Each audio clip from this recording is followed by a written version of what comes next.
Hi, students of class 7. I am SK Mitra of CCLDA Vigirdi.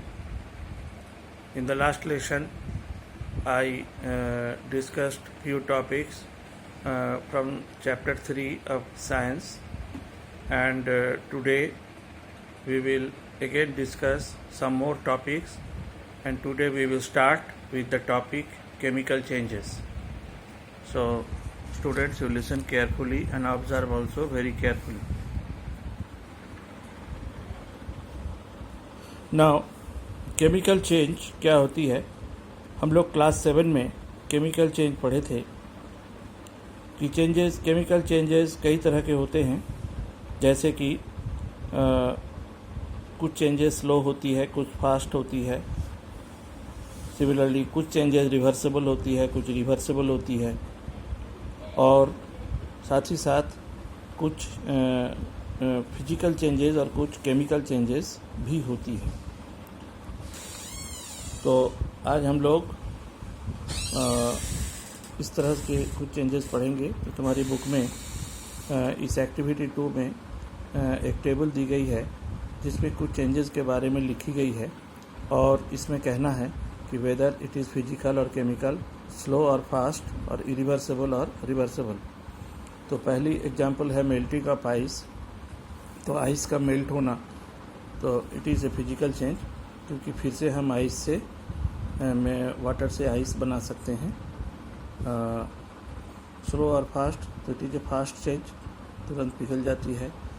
And reversible और reversible, so it is A reversible change. तो इस तरह से और भी कुछ चेंजेस है. So you can do it your own, whether it is physical, chemical, slow, fast और रिवर्सिबल, इरिवर्सिबल. अब अगर हम एक फ़िज़िकल एक चेंज की बात करते हैं, तो फिज़िकल चेंज में क्या होती है?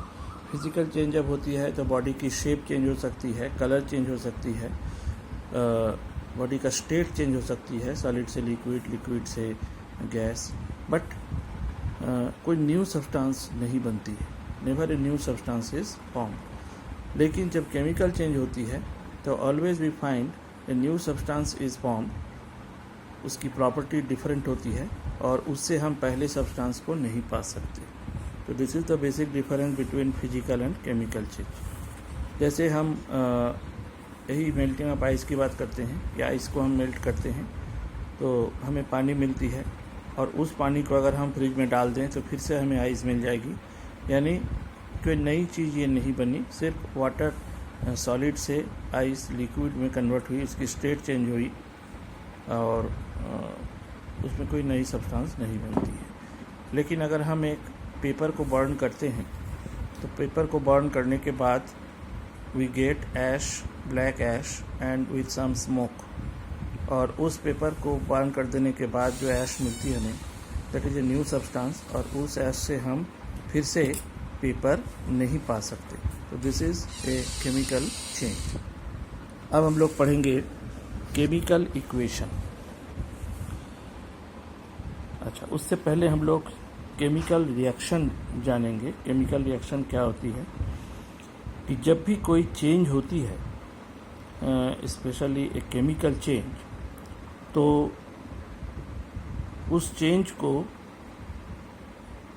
हम केमिकल रिएक्शंस कहते हैं. जैसे पेपर की बर्न करने की बात आती है, तो पेपर को हम we set fire to the paper, paper में हम आग लगाते हैं. तो पेपर में कार्बन होती है, तो वो कार्बन ऑक्सीजन की प्रेजेंस में बर्न होती है और बनाती है कार्बन डाइऑक्साइड. तो ये जो कार्बन और ऑक्सीजन का मिलके कार्बन डाइऑक्साइड बनना, ये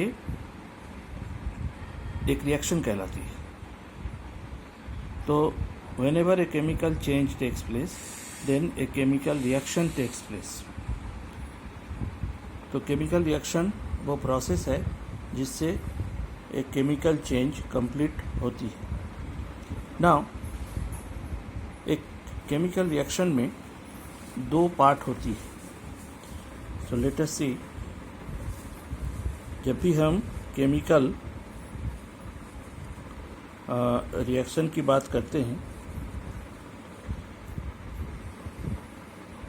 तो इसमें दो पार्ट होती है, एक होती है रिएक्टेंट्स और दूसरी होती है प्रोडक्ट्स। जैसे अभी हम बोले कि कार्बन को जब हम ऑक्सीजन की प्रेजेंस में जलाते हैं, कार्बन और ऑक्सीजन आपस में मिलकर बनाती है कार्बन डाइऑक्साइड, तो इसे हम एक रिएक्शन कहेंगे। और इस कार्बन और ऑक्सीजन यानी जो आपस में मिल रही है उसे हम रिएक्टेंट्स कहेंगे, और जो नई चीज़ बन रही है उसे हम प्रोडक्ट कहेंगे। ओके, तो ये हो गई केमिकल रिएक्शन। केमिकल रिएक्शन में रिएक्टेंट्स होते हैं और प्रोडक्ट होते हैं। रिएक्टेंट्स वो सब्सटेंसेस हैं जो आपस में मिल रही है, और प्रोडक्ट वो सब्सटेंस है जो नई बन रही है। इसके बाद हम लोग पढ़ेंगे केमिकल इक्वेशन। केमिकल इक्वेशन क्या है?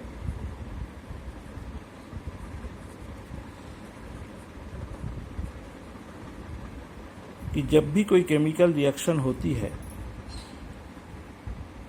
तो उस रिएक्शन को जब हम शो करते हैं, दिखाते हैं, then we take the example of elements, formula of symbol of elements, formula of compounds, और जो नई सब्सटेंस बनती है प्रोडक्ट में उसका भी हम एलिमेंट्स या फार्मूला लिखते हैं।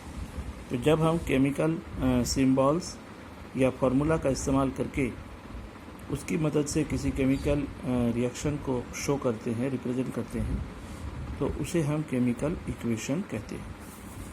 क्या यहाँ कह रहा है? देखो, a chemical reaction occurring between two different substances can be represented by using appropriate symbol and formulae. Formulae is the plural of formula. So the representation of a chemical reaction using symbol and formula of a substance involved in the reaction is called chemical equation. यानी chemical equation क्या है कि ये कोई chemical reaction का जब हम symbol और formula का इस्तेमाल करके उसको दिखाते हैं तो वो एक केमिकल इक्वेशन कहलाती है। जैसे यहाँ पर हम कहें कि carbon plus oxygen makes carbon dioxide, तो इसे हम एक केमिकल इक्वेशन कहेंगे। जब हम कार्बन का सिंबल, ऑक्सीजन का फार्मूला दोनों का इस्तेमाल किए और यहाँ कार्बन डाइऑक्साइड का फार्मूला लिखे, तो फार्मूला और सिंबल का इस्तेमाल करके जब हम इस रिएक्शन को दिखा रहे हैं तो that is called a chemical equation. Okay, इसके बाद हम लोग नेक्स्ट जानेंगे यहाँ पर कुछ इसके बाद हम लोग जानेंगे balancing a chemical equation. Balancing a chemical equation ये क्या होता है? जब भी हम एक इक्वेशन को लिखते हैं तो उसमें पहले ही हम बताए कि रिएक्टेंट्स होती है और प्रोडक्ट्स होता है।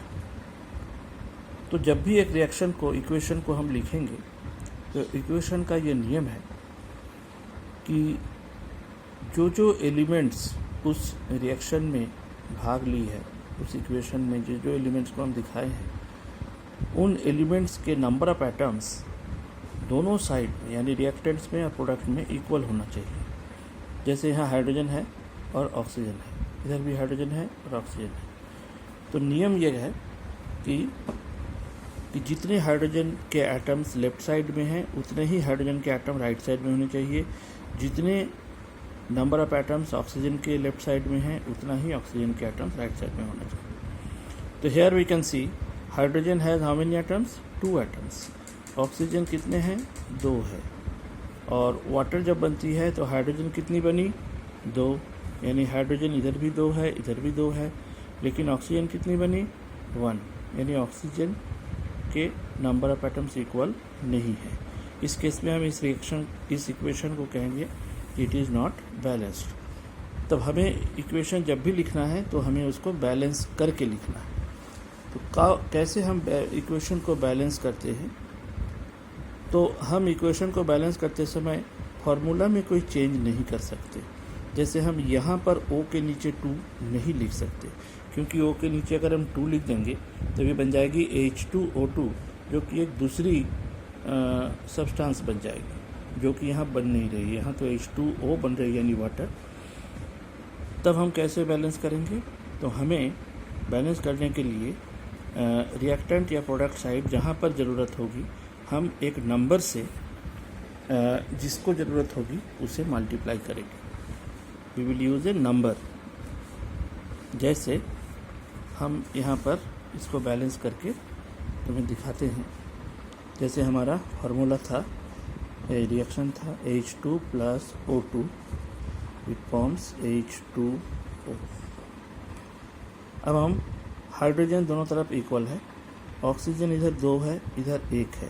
अगर हम यहाँ 2 से मल्टीप्लाई करते हैं तो ऑक्सीजन तो इक्वल हो गई, लेकिन हाइड्रोजन मल्टीप्लाई करने के साथ साथ हाइड्रोजन हो गई 2 × 2 = 4। तब यहाँ भी हमें 4 करना है तो यहाँ पर हम 2 से मल्टीप्लाई कर देंगे। अब hydrogen 4, oxygen 2, oxygen 2। Now it is a balanced equation. इस तरह से इक्वेशन को हम बैलेंस करते हैं। अब नेक्स्ट हम लोग जानेंगे types of chemical reactions. Chemical reactions कितने तरह के होते हैं? ओके, तो केमिकल रिएक्शंस कई तरह के होते हैं। Now see the names. पहला कॉम्बिनेशन रिएक्शन। कॉम्बिनेशन शब्द का मतलब ही है कि एक दूसरे से जब कोई भी चीज़ मिलती है, कंबाइन होती है और उसके कारण रिएक्शन होती है और कोई प्रोडक्ट बनती है, तो इस रिएक्शन को हम कॉम्बिनेशन रिएक्शन कहते हैं। क्या कहा गया है? एक chemical reaction in which 2 or more substances यानी reactants combine to form a new substance. 2 या 2 से अधिक सब्सटेंस आपस में मिलकर एक नई सब्सटेंस बनाती है, that is called a chemical combination reaction. जैसे H2 + O2, पिछला जो रिएक्शन हम लोग पढ़े थे, हाइड्रोजन और ऑक्सीजन मिल करके वाटर बनाया, तो this is an example of combination reaction. फिर इसके पहले जो हम लोग पढ़े थे C + O2 CO2, ये भी एक कॉम्बिनेशन रिएक्शन है। ऐसी बहुत सारे रिएक्शंस हमें मिलेगी। सेकेंड है डीकम्पोजिशन रिएक्शन। डीकम्पोजिशन शब्द का मतलब है टूटना, ब्रेक होना। A chemical reaction in which more than one product is obtained from a single reactant. Reactant side में एक ही सब्सटेंस होगा और वो किसी कंडीशन में, आइदर हीट करने पर या किसी दूसरे के प्रेजेंस में, वो टूटकर 2 या 2 से अधिक सब्सटेंस बनाती है, तो उस रिएक्शन को हम डिकम्पोजिशन रिएक्शन कहते हैं। जैसे वाटर की अगर हम इलेक्ट्रोलिसिस करते हैं, उससे इलेक्ट्रिक करंट फ्लो कराते हैं, तो water breaks into hydrogen and oxygen, तो it is a decomposition reaction. ऐसी और बहुत सारे हैं। कैल्शियम कार्बोनेट को जब हम गर्म करते हैं, हीट करते हैं, तो ये ब्रेक होकर बनाती है calcium oxide and carbon dioxide, तो this is also a kind of decomposition reaction. तीसरा है डिस्प्लेसमेंट रिएक्शन। डिस्प्लेसमेंट शब्द का मतलब है कि हटाना, कि एक सब्सटेंस दूसरे को कहीं से हटाती है, that is called displacement reaction. A chemical reaction in which one element displaces another in A compound. एक एलिमेंट दूसरे एलिमेंट को डिस्प्लेस करती है, हटाती है, उसे डिस्प्लेसमेंट रिएक्शन कहते हैं। कैसा? जैसे यहाँ एग्जाम्पल्स नहीं है, हाँ यहाँ पर जैसे आयरन को अगर हम कॉपर सल्फेट की सॉल्यूशन में डालें तो दोनों के बीच रिएक्शन होती है और बनती है iron sulphate FeSO4 plus copper. यानी आयरन यहाँ क्या किया, कॉपर सल्फेट में से कॉपर को डिस्प्लेस कर दिया, हटा दिया और खुद वहाँ चला गया, तो कॉपर हैज़ बीन डिस्प्लेस्ड, तो this is called a displacement reaction. और फोर्थ है न्यूट्रलाइजेशन रिएक्शन। न्यूट्रलाइजेशन रिएक्शन क्या है कि जब रिएक्टेंट्स में ऐसे दो कोई सब्सटेंस आपस में मिले कि वो दोनों रिएक्शन के बाद जो प्रोडक्ट बनाए वो ना तो पहले मिलने वाली सब्सटेंस में से कोई भी प्रॉपर्टी उसमें हो, और जैसे यहाँ पर एक एसिड और बेस ली गई है, एसिड की कुछ प्रॉपर्टी है, बेस की कुछ अलग प्रॉपर्टी है, तो एसिड और बेस जब मिलती है आपस में, then it form salt and water. तो तो सॉल्ट जो बनती है वो ना तो एसिडिक नेचर की होती है ना ही बेसिक नेचर का, उसको कहते हैं हम न्यूट्रल इन नेचर। तो इस तरह से जब दो सब्सटेंस के रिएक्शन से कोई न्यूट्रल सब्सटेंस बन जाती है तो उस रिएक्शन को हम कहते हैं न्यूट्रलाइजेशन रिएक्शन। जैसे एक्चुअल एक रिएक्शन हम यहाँ लिए हैं, NaOH सोडियम हाइड्रोक्साइड और HCl, ये एक एसिड है, ये एक बेस है, ये दोनों आपस में रिएक्शन किया और बनाया सोडियम क्लोराइड जो कि सॉल्ट है plus water. So this is an example of neutralization reaction. तो ऐसी और बहुत सारे रिएक्शंस हैं। तो now with this we come to the end of this chapter. अब हमारी नेक्स्ट चैप्टर शुरू करने से पहले इस चैप्टर की जो क्वेश्चन आंसर्स हैं वो मैं PDF फॉर्म में तुम्हें भेज दूंगा, मैं ग्रुप में डाल दूंगा, you can note it from there. Now with this I want to complete my lesson today, and I think you should be safe at home, and you are preparing well at your home.